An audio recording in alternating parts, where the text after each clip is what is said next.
Hey everyone, welcome to the CyberHub Engage podcast. My name is James Azar, and this podcast is all about cybersecurity, anything you need to know to help you protect your business, your personal life, your privacy, and most of all, stay up to date on some of the newer threats that are out there and things that are going on. I'm hosting this directly from Austin, Texas. We're at CyberHub Summit Austin, where I'll be moderating today's conference. And joining me today is going to be Marc Cohen from E+, who is a fascinating and amazing person who I had the opportunity to meet before. So it's not going to be our first time talking. We've spoken before, so it's going to be great. I'm in the quiet room now, but I'm going to be transitioning outside to speak to Marc. So there's going to be some noise there. And so I apologize about that ahead of time, but this is going to be a great interview, I'm sure. I hope you enjoy it. Thanks for tuning in. The CyberHub Engage podcast. Please subscribe, download, like us on Facebook, LinkedIn, and Twitter. And any questions you have or anything, any ideas or topics you'd like to hear more about, just tune in and let us know, and we'll be happy to talk about those. So we'll be right back with Marc Cohen.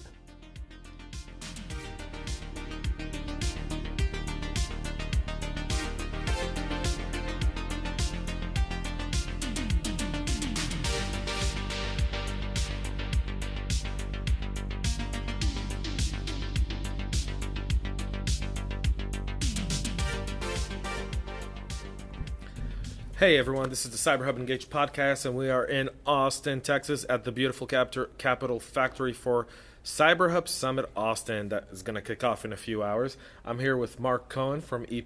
Hey Marc. Hey, nice to be here. Thanks for having me on today. Awesome. So Marc and I hooked up in San Francisco at the RSA a couple of weeks ago, and we had a few, I think we were drunken, and he thought I was hitting on him for a little part of the night. I was trying to put a face. It was my lucky day. Yeah, it was. You were like, who's looking at me there from across the room? But Marc is with E+, but you're not just, what do you do with E+, and what is E+, for our listeners? So E+ is really a value-added reseller. Been in the industry for about 20 years. $2 billion company, so they're quite large. I joined 9 months ago now. The thing that intrigued me there was to join the strategy team and help really kind of carve out and define the cybersecurity strategy for the business that we can take to our customers to help them really elevate their security posture within their organizations. Excellent. And how did you get started in cyber? Because you're young. Young, yeah. I mean, you're a baby. I still got some hair, but not a lot. It probably started about 20 years ago in the UK. I joined a startup company. I was one of the very early employees. We were doing managed antivirus at the time, managed email. So this was back in the late 90s. So we were really kind of cutting edge. You were like pioneering it, like when no one thought of viruses. Yeah, I like to think so. We were managing, Dr. Solomon's installs and things like that. And we grew into an international managed services provider. At the time, we were calling it IT outsourcing because that's really what the industry called it. Right. But we turned into an MSP. And we built our own tools, open source security tools, so we could manage our customers' environments securely without an always-on connection. So our customers enjoyed that. They knew that if we got infiltrated, it wasn't going to compromise their networks. And the only time that we established connections with their network was when we were actually doing maintenance or performing a service for them. Oh, excellent. And so, great thing here. Have you been to Austin before? I've not. This is my first time. And have you been down 6th Street yet? I've seen it, but I haven't been down it. So we went to dinner last night, and it was a bunch of us walking, and you've met Jeff. Yes. And Jeff without a suit looks much buffer than Jeff with a suit. It's kind of scary. And some homeless guy was like, "Can I get $1?" And we're like, we just kept walking. And then he goes, "Cheapskates." And Mike, our tech director, goes, "Did he just say cheesesteak?" We're like, no. He called us cheapskates. Yeah, we're like, we're in Austin. Awesome city. Keep Austin weird is like kind of the mantra here. Yeah, I've seen some of the interesting buildings and the artwork that's going on downtown. I think it's a fun place to be. I'm looking forward to the evening. Booming city. Yeah. So they do South by Southwest here and all kinds of really cool stuff. So it's very interesting. So, we're here tonight. We're going to talk about risk assessment. You and I are going to have a panel talking about how do you assess risk? How does a company really look at cybersecurity risks? What are some of kind of your, I don't want to say groundbreaking thoughts, but what are some of the thoughts you share when it comes to just risk assessment and cybersecurity? And where do you feel most businesses really need to hone in and focus to be better? Yeah, so I think, it's a really good question. I think it's a hot topic in the industry right now. I think traditionally, being in an outsourcing environment, being as a managed service provider, I've got visibility, or I've had the fortune of having visibility into many different industries and many different verticals. And what I've noticed over the years that cyber risk has changed the game for not just healthcare, banking, financial services, but also retail and other types of organisations. And I think they're not used to having those organisations not used to having conversations at a senior management level or a board level. Those conversations have generally stayed in the risk and compliance area, depending on the size of the organisation. I think it's key for us now in the way that businesses move in. Digital transformation is everywhere. People are moving their stuff to the cloud. They're enabling all different technologies to enable their business. If we don't move cyber risk to part of corporate risk and marry those two kind of functions within a company, companies are going to be doing themselves a disservice, because they're going to be missing out on opportunities, not just to make things more efficient, but also make sure that different departments within their own organisation are actually speaking together and working together to make things better for everybody at the company. And one of the key things that you always see with risk assessment is, and I'm sure you experience this sometimes, is when you talk to a risk and within any medium-sized company, and I mean medium, let's go 500 million and more in annual revenue. CFO will always say, I'm compliant. CISO will say, hey, we're protected. Yeah. And the CEO will say, well, I'm listening to these two guys. Yep. Where do you see the miscommunication and the misunderstanding lies in that corporate structure that really needs to be addressed? And what do you think are the best ways to address it? I mean, outside of sharing it on the podcast. Yeah, no, absolutely. I think for me, and I don't want to kind of beat a dead horse or sound like a broken record, but it's got to come from the board, right? The board have to, I'm not saying it should be a board mandate, but the board have to understand what it means to understand cyber risk in relation to business risk, because obviously it's managing the uncertainty that's going to happen within the business, but there are so many uncertainties in cyber as well as traditional business. It's understanding where the assets are that they're trying to protect, what does it mean to their corporation and their brand if something does happen, and how can they work together to ensure that they have a unified kind of approach to risk within the organisation, not just cyber, not just corporate governance, but together, secure governance for the organisation. Right, and a key thing that I saw and I noticed a lot in RSA while I was walking the floor, you've got a lot of different vendors. And E+, obviously, you guys are a value-added vendor, so you guys work with different vendors. How do you guys work with vendors? What is the criteria that E+ uses when looking at vendors and so forth? And how does that differentiate you from dealing directly with a vendor? For those who may be looking into cybersecurity, listening to our podcast, I mean, I know it's kind of like a little sales pitch, but it's a good question. And I think most people in cyber don't understand what the difference is between Checkpoint and Palo Alto to begin with. Mm-hmm. If you want to sponsor, contact us at CyberHub Engage. But but if you look at vendors, you look at MSSPs and MSPs and resellers and value-added resellers, and there's so many different. Everyone's trying to carve a niche, but really, what's the difference? What separates E+ from someone else? And we won't use your competitors' names just for the sake of giving them free airtime. So for me, and this was what intrigued me and brought me to E+, was the fact that we don't just sell the manufacturers that come to us with the biggest benefits and biggest offerings. What we're actually doing in the cybersecurity space is taking the tools from the vendors, and we are working with the OEMs. We work with all the big OEMs in the security field, but we're putting them in our labs. We've got three labs within the US, and we kick the tires on them. We make sure that they do what they say they're going to do on the box. We work closely together with their product management teams and development teams to understand how they really fit in the environment versus just the media and marketing checkboxes. And we put them through their paces. And then when customers come to us and ask us for a solution, we don't just make a recommendation based on the spiff of the month, as it were.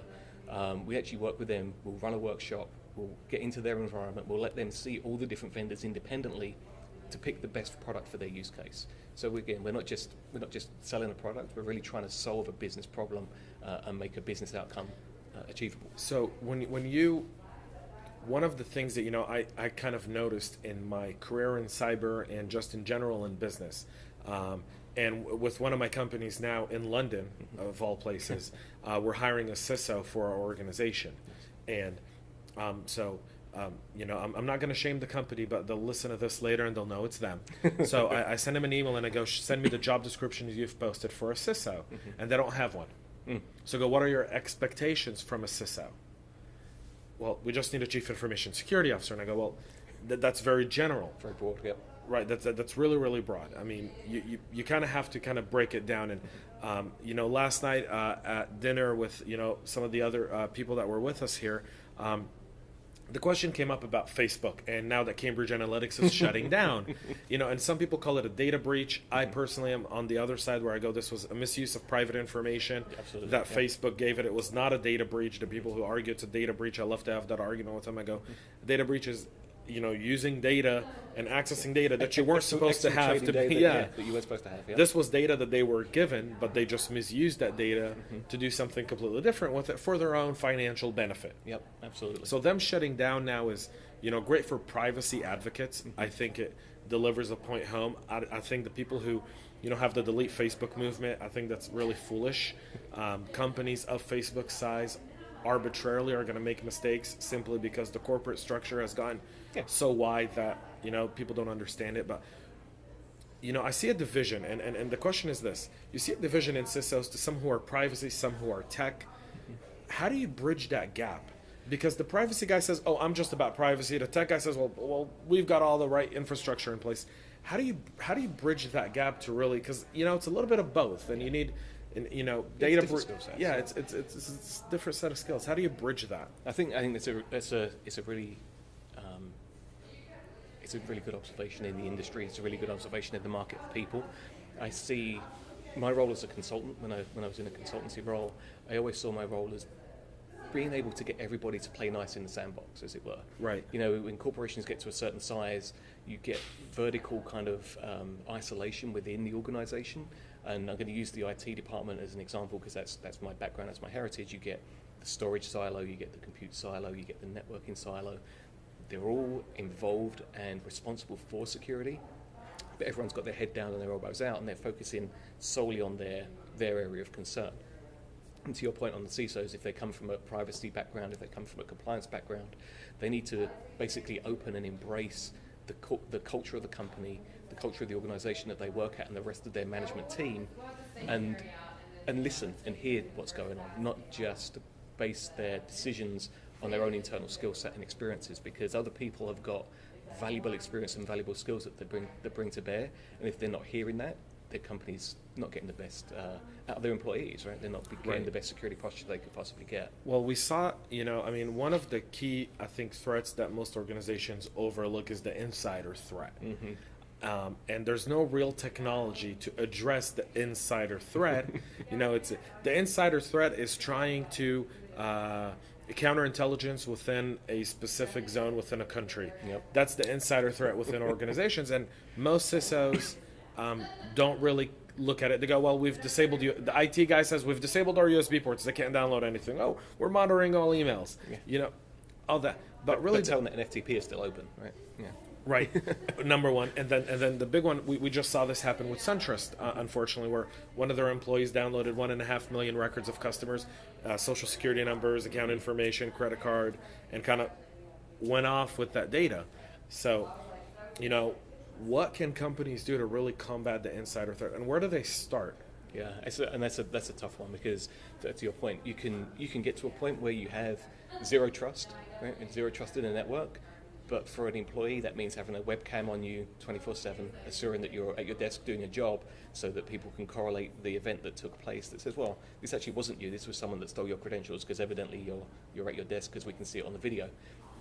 That makes a lot of people very, very uncomfortable. So you have to understand, again, back to the culture of the organization, what controls and policies can you put in place that make it feasible and practical for you to operate the business while remaining secure, and making sure data doesn't get exfilled, or things don't happen with a disgruntled employee that prints out the entire database and takes a copy home in the box with them.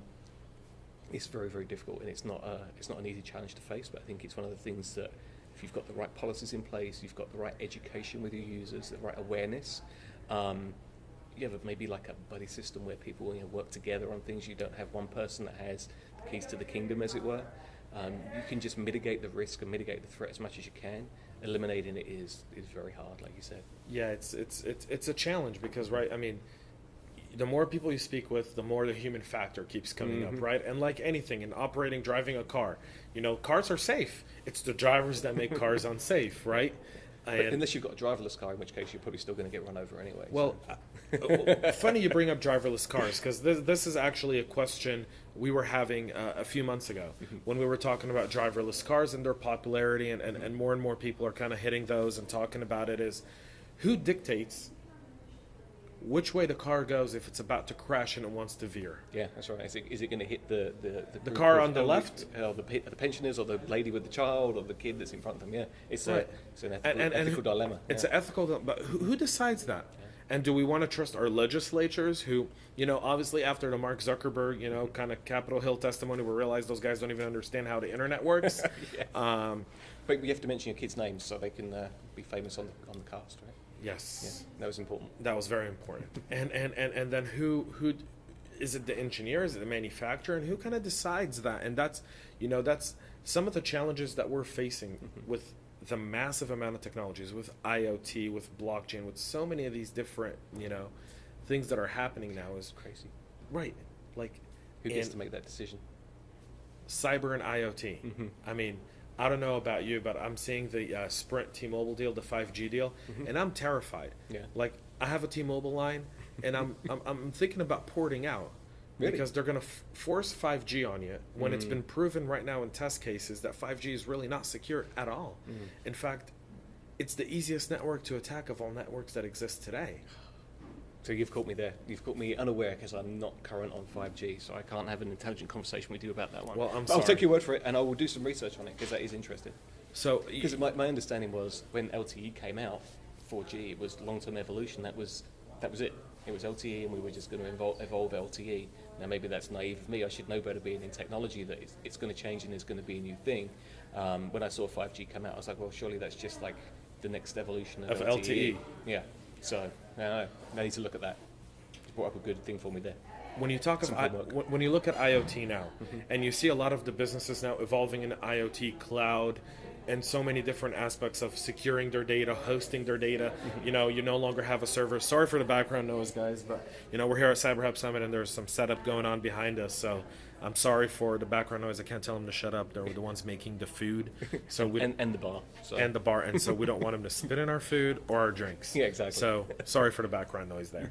But you look at IoT, cloud, and all these different systems, and people telling you, well, I'm on Amazon and I'm on Google, and some of those statements are very misinformed, right? How do you change that? How do you start that discussion without really kind of making the other person feel out of it? Yeah, that's a very, very difficult proposition because everybody has a certain amount of investment in either one technology or another, one method or another. I'm blanking on what to do on that one. We can edit this, right? Well, you know what we'll do is we'll have Micah listen to this, but it doesn't matter. I mean, here's what I will say.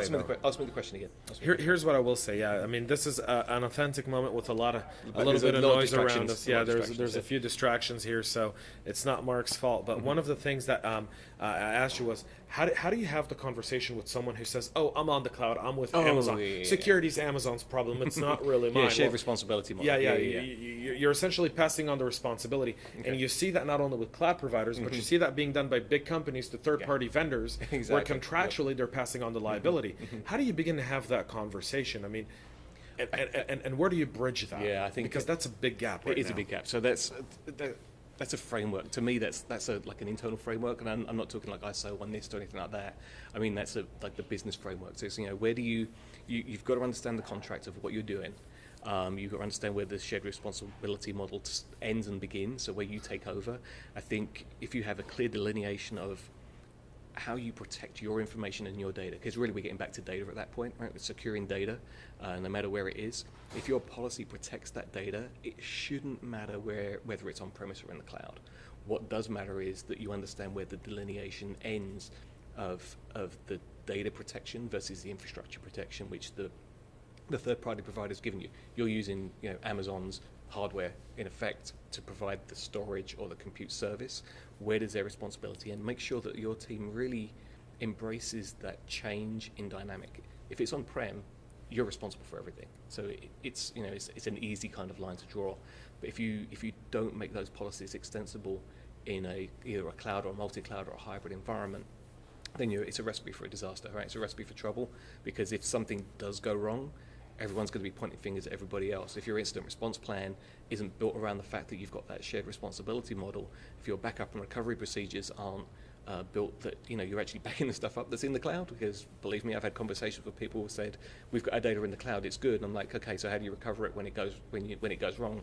It's not going to go wrong, it's in the cloud. I'm like, okay, we need to take a few steps back and have an entirely that's different like going conversation. back to Cloud 101. Yeah. Just because your stuff's in the cloud doesn't mean it's safe. Yeah. Right, it's credentials, right? At the end of the day, I think what most people misunderstand is the fact that once your credentials have been compromised, it doesn't matter. It's not Amazon's responsibility. It's not Google's. It's not Rackspace. It's not any of those guys. It's your responsibility for your credentials. And that's a very common mistake. You see that also happening now with cryptojacking a ton, where everyone's getting into Bitcoins and Ethereums and all these different ICOs, and you're getting all these novice investors to this world that don't understand the power of their wallet key. Yeah, well, exactly. There was the guy that does the video casts on the crypto, was showing people how he sets up his keys and how he sets up his wallets.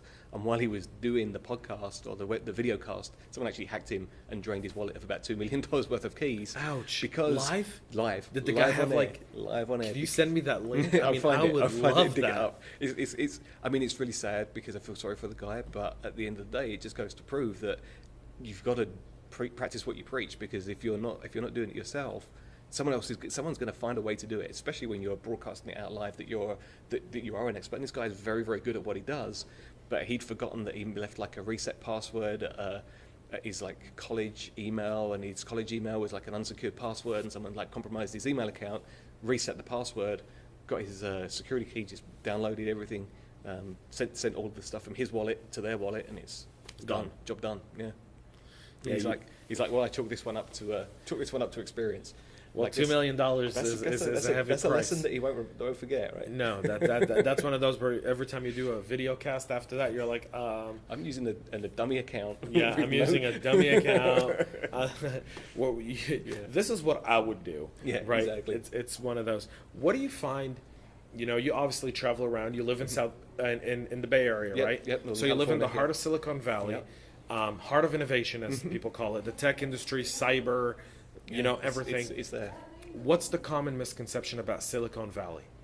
The common misconception. Misconception about companies in Silicon Valley, or misconception about Silicon Valley from people externally? Externally. So everyone thinks of Silicon Valley to go, oh, wow, that's like where everything's happening, right? And I was born and raised in the Valley, so I kind of, You get it, yeah. I get it, but what's the biggest misconception? Where you go and someone says, oh, you must be around all kinds of geniuses, right? Yeah. I mean, to some extent you are. I think the biggest misconception is, wow, that's a really good question. I don't know, what would I have to say. That's I think traffic's a hell of a lot worse than everyone makes out it is. I think people don't generally. So it's not so much in Palo Alto anymore. So it used to be like Palo Alto and Sand Hill Row and all that. And you've still got all the venture money down there, and you've still got all like the brain trust, and obviously the schools and universities are down there. So there's that big kind of bubble, and Apple's there. So there's a big bubble, and Google and Facebook. So you've got all these big organisations, but it's not. I don't think it's all the swings and roundabouts and fun that everyone makes out. I mean, at the end of the day, it's business. And some people are trying to change the world, and other people are trying to take over the world. Right? I think it really depends on which end of the spectrum that you're looking at to the experience that you get. I'm personally about making the world a better place, not taking over the world and being the biggest company. So I have it's a different perspective on it. So the investors might not be as interested in me, because I'm not trying to kind of make the biggest company on the planet. I'm trying to make a sustainable organisation that can help people be successful. And that's everything's there, right? You can. If you want to fulfill your dreams and fulfill your fantasies as well, it's all there. It's a great place to be. I love the Bay Area. I've been there for 16 years now, I think. Does it remind you of London a lot? Because I mean, you're originally from London. I mean, Culturally, weather-wise, yeah, definitely not for the weather. I mean, that's one of the most appealing things about California is the fantastic weather. but the Bay Area is a little, June in the Bay Area, like you're gonna have flight delays every day. Yeah. Because of the fog, yeah. The fog in the bay. But it's it's a wonderful place to be. You've got a little bit of everything. You've got the outdoors, you've got the ocean, you've got the beach, you've got the mountains, you've got the forests. Any climate that you want to experience, you can. You can go, skiing in 1 month, and then next month you can be up there hiking in the mountains. It's just a wonderful place to be. I think I'm very lucky that I get to live there. I get to raise my family there, so I'm very grateful for it. So, kind of wrapping up our podcast here, you and I have a panel later today, talking about assessing risk and what we kind of started talking about. And I love how we kind of rolled from all kinds of stuff. I like it because it's we don't edit this podcast. That's kind of our thing. Is we let it be the way it is. I forgive the skip in the middle there. We'll I'll be famous for it. That's going to be the only thing that's ever played anywhere now. Well, can we edit this? You're going to edit this, Raider. No, but it's one of those where the reason we don't do that is because it's authentic and it's real, and there are distractions. The listeners are going to hear it. They're going to love you anyways, and I'm sure they'll enjoy it. They'll be like, bring it back for more. Yeah, have to. And next time I'm in the Bay Area, we'll do this out of a Starbucks with a bunch of developers. A Starbucks with a bunch of developers, right? The coffee shop where all the developers are, and Birkenstocks, and break out the shorts and the t-shirt. Yeah, break out the shorts and the t-shirt, right? And then get into a Ferrari. Yeah, crazy. Yeah. It's fascinating to watch the cyber industry kind of mature because you're seeing that happen now, right? Not only through, like you said, like companies like E+ and some of the others, but you're seeing it also kind of evolve in terms of technology. Right. Because our second panel today at the summit is with Jeff and Ram, and we were having a conversation this morning because I met with both of them this morning, and we're talking about evolving threats. And that's something big, and a lot of times technology doesn't catch up to the evolving threat. Unfortunately, that's one of those things where you look at it and you go, well, we're not going to catch up to this. How do we make that happen? How do you work around the delay in developing a response to a threat that can really annihilate a company and stop it from operating? Like what we saw with Maersk last year and the ships where they, for 14 or 17 days, they were unoperational. They couldn't do anything. I mean, they were just chucking up the losses. I think it just goes back to basic hygiene, right? There's so much that you can do to prevent, detect, and respond. But if you can't recover, that recovery has to be key. You have to have a good recovery plan. You have to have tested and understood communications paths internally. Who to call, when to call, who can declare incidents, things like that. I think automate as much as possible, but unless you've got the manual procedures down, automation is pretty useless. Those, like the emerging threats right now, until we can understand better the different vectors that they use, the different methodologies that they use, we can't protect against that electronically. So we need human eyes, and we need those human eyes to be focused on those things, not on the kind of low-hanging fruit. If we can automate as much as we can and give the expert analysts the time to actually detect these more prevalent threats or more difficult to determine threats, I think that's the best that we can do right now. What's the one thing that keeps your clients awake at night? I think it's different from different industries. Being at E+, we have multiple different verticals and different industries that we have. So I think the answer for healthcare is going to be different from BFSI. It's going to be different from manufacturing and retail. I think the adage of their face showing up on the front page of the Wall Street Journal is still real. I think people are very concerned about their brand, more so than they are about the actual event themselves or the event itself. They're worried about how it would affect their corporation and their industry. Stock price, the share. Exactly, shareholders, stuff like that. And even for private companies, their brand. If you are a private company, your reputation is generally word of mouth, unless you've got big marketing campaign. Protecting that above all else, I think, is what people are afraid of. The unknown. So getting some independent people in to speak to them and educate them. Industry peers, so like the CyberHub Summit that we're doing today, I think is a great way for people to kind of network, not only with industry peers but industry experts as well, that aren't necessarily just trying to kind of to tell them a product or a service, that are actually sharing experiences. And I think the more people can expose themselves to those shared experiences of when things do go wrong, what happens, and how you recover, I think that's probably the best thing that people can do to help them get some peace of mind.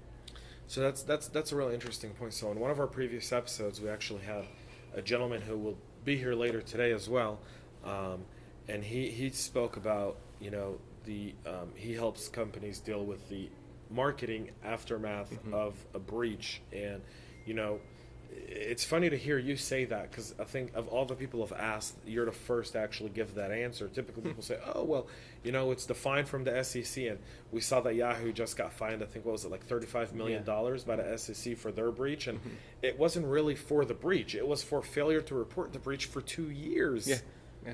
Right, which is all of in itself is like a lack of legislation right there to not, every state has its own reporting legislation. They've all got different things. And I think now that, and to your point, bringing that back up, is a lot, now senior execs are actually being on the hook legally for these things. I think that's obviously something that they're concerned about, and hopefully it helps them change the organization or the culture at their organization, the security posture at their organization. But I'm generalizing, right? So maybe this is controversial, but a $35 million fine to Yahoo, while that's a huge number, it's really a blip in the ocean for them, right? Right. So is that really a good deterrent? Absolutely. No one wants to lose money, right? Someone says to me, I've got to fine, if I get a parking ticket, $45. It's annoying, right? It's an inconvenience, and you don't want to pay it. You did something wrong. You have to kind of do the retribution. But changing the behavior is more important. Not parking somewhere that you're going to get a ticket.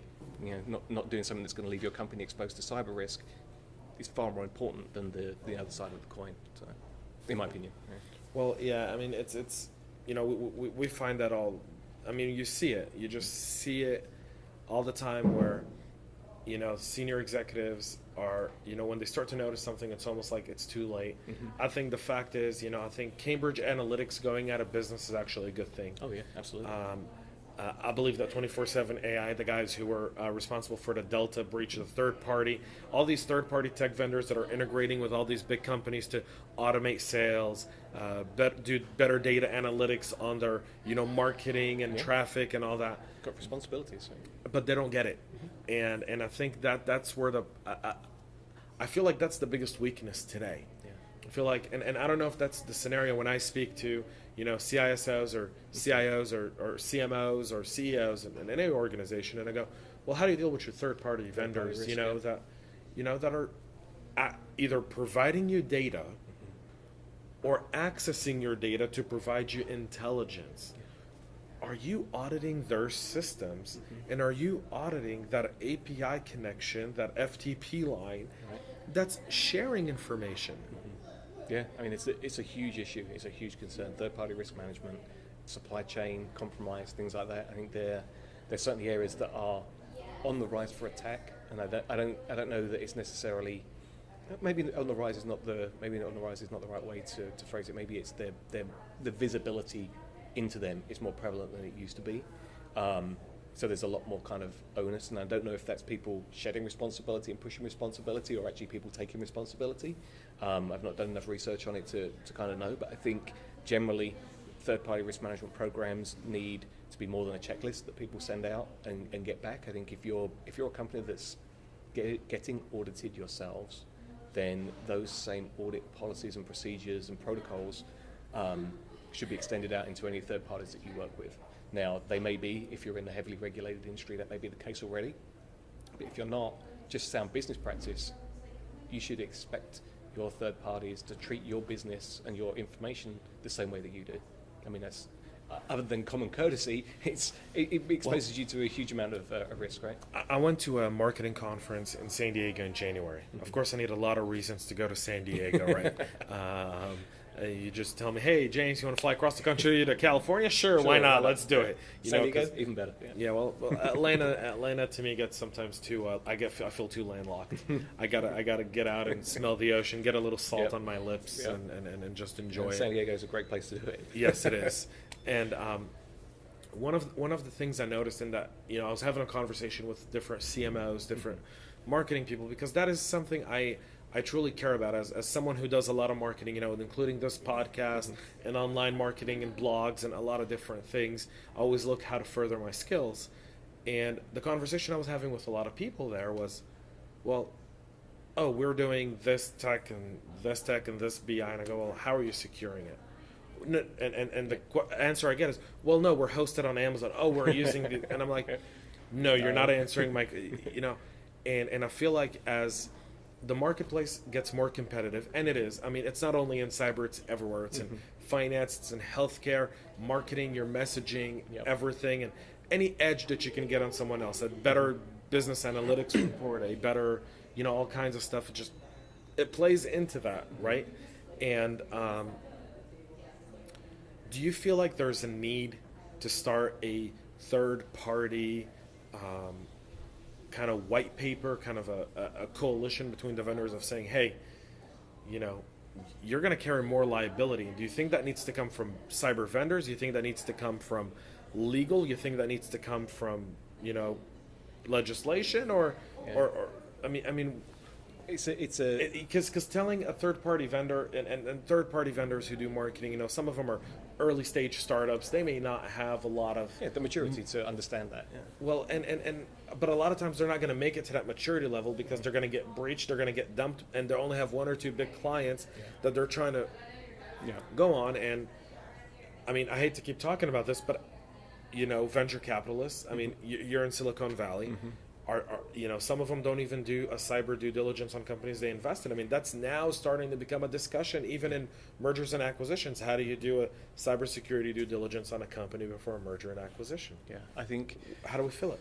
I think a lot of gaps. I don't want to go out and say we need more standards and more controls and more procedures, because I think while that may be something that helps, I think it's more important that people understand that there's an awareness. So we've got bodies like the CSA, like the Cloud Security Alliance, that have a lot of good guidelines that people can use. I know that I've worked with companies that have used things like ISO 27000 certifications, NIST certifications, as a competitive advantage to say that we manage and run our operation in such a way that we meet all these guidelines already. And they use that, they put that badge on there and they wear that with honor, because it's not easy to earn some of those accreditations. Now, is that the be-all and end-all? I don't want to say yes, but it helps, right? It goes a long way. Now, could every company become ISO certified? No, because it's a long slog, right? And it's hard work. And it's expensive. It is expensive. I mean, if I'm a startup, it's not tenable. Right? I mean, it's not tenable. If you're doing 2, 3, 4, 5 million a year, and your biggest customer is, 24/7 AI, just for the sake of argument, and just to kind of put that out there. And I've been talking about them for the last 2 or 3 episodes on my podcast, simply because to me they are the big warning sign. So this is a company that prides itself on chatbots. Right. And chatbots is essentially the future of marketing. Whether you like it or not, every website now has a little chat window that comes up. To me. Yeah. Hey, I want to talk to you. And there's not a person on the other end, folks. Lauren is not on the other end. It is, if you watch Silicon Valley on HBO, and you've seen the last episode, it's a robot. And that robot is built on AI. It's built on intelligence. It's built on, FAQs and just understanding your habit. Very similar to, when you did a Google search and you say, how do I? And then all of a sudden you start to get suggestions, right? Slots pop up.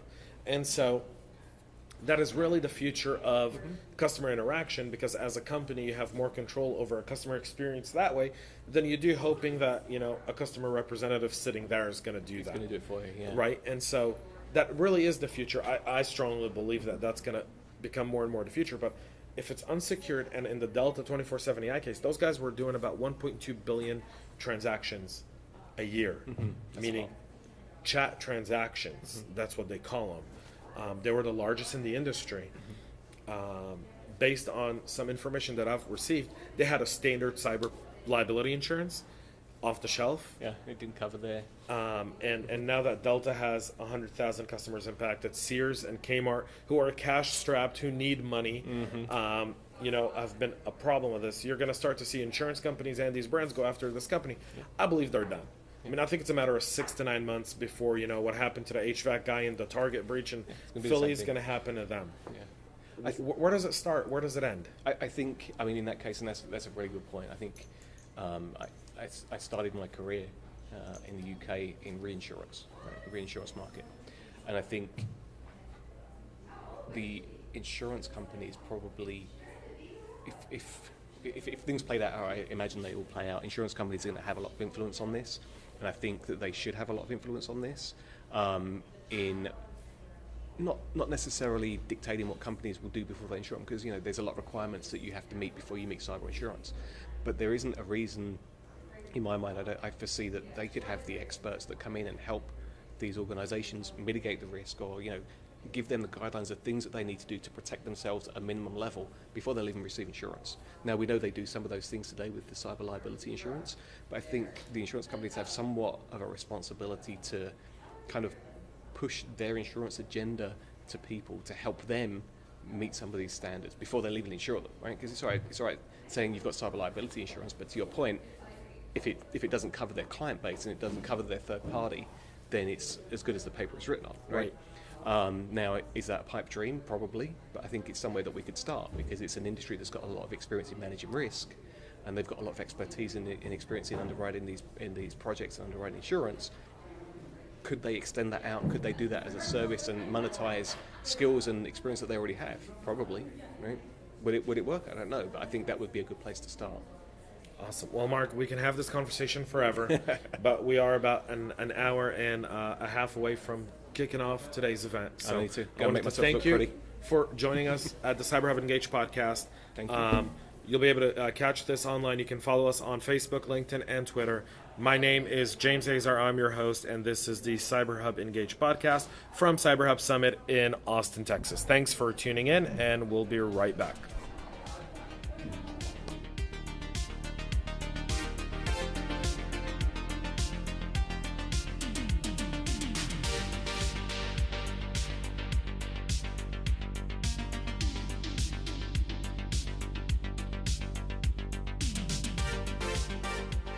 And wow, how about that, right? So obviously, and I say this every episode, we could have gone on for hours talking about it, but Mark definitely brings a different perspective from a cybersecurity standpoint, simply because of his background, and I'm really excited about that. I hope you enjoyed it. Again, sorry about the noise. I kind of warned you ahead of time. Having said that, I hope you enjoyed this episode. We're going to be back with Jeff Hancock, who will be joining me actually in our CyberHub studio in Georgia. Until then, subscribe, download. If you have any questions, any topics you want us to cover, just tune in to our Facebook page at CyberHub Engage, or Twitter at CyberHub Engage as well. And tweet at us, talk to us. We'd love to hear more about some topics that are of a concern to you. Share with your friends and family. Would really appreciate it. Thanks for tuning in. My name is James Azar, and this is the CyberHub Engage podcast.